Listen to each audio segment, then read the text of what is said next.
À Conakry, plus de 300 journalistes venus de 46 pays francophones ont rejoint leurs confrères guinéens.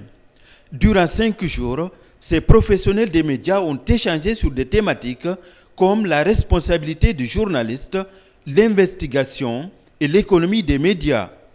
La mobilisation est qualifiée de record dans l'histoire de la presse francophone.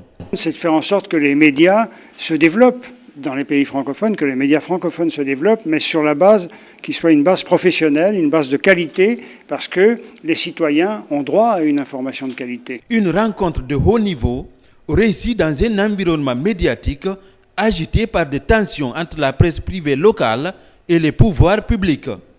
Des journalistes accusés de manquement aux règles d'éthique sont interpellés. Certains journalistes crient à la restriction des libertés. La presse guinéenne sent un certain acharnement. En une dizaine de jours, il y a des journalistes qui ont été frappés, des journalistes emprisonnés, des radios et télévisions dont les ondes ont été brouillées, des radios qui ont été suspendues, des radios averties. Il y a un acharnement. L'audiovisuel public, lui, est en mutation.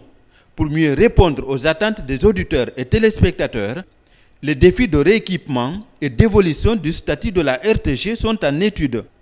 Dans le secteur des télécommunications, 2 projets d'intégration numérique sont lancés à Conakry.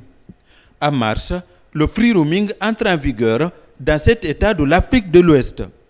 En octobre, l'intégration postale devient officielle dans l'espace CEDEAO. Des projets initiés par le chef d'État du continent pour rapprocher davantage les peuples de la sous-région. Sur le terrain, le déploiement de la fibre optique se poursuit. Elle doit relier l'ensemble du territoire national sur une distance de 4000 km. À ce jour, le chantier est exécuté à 70%.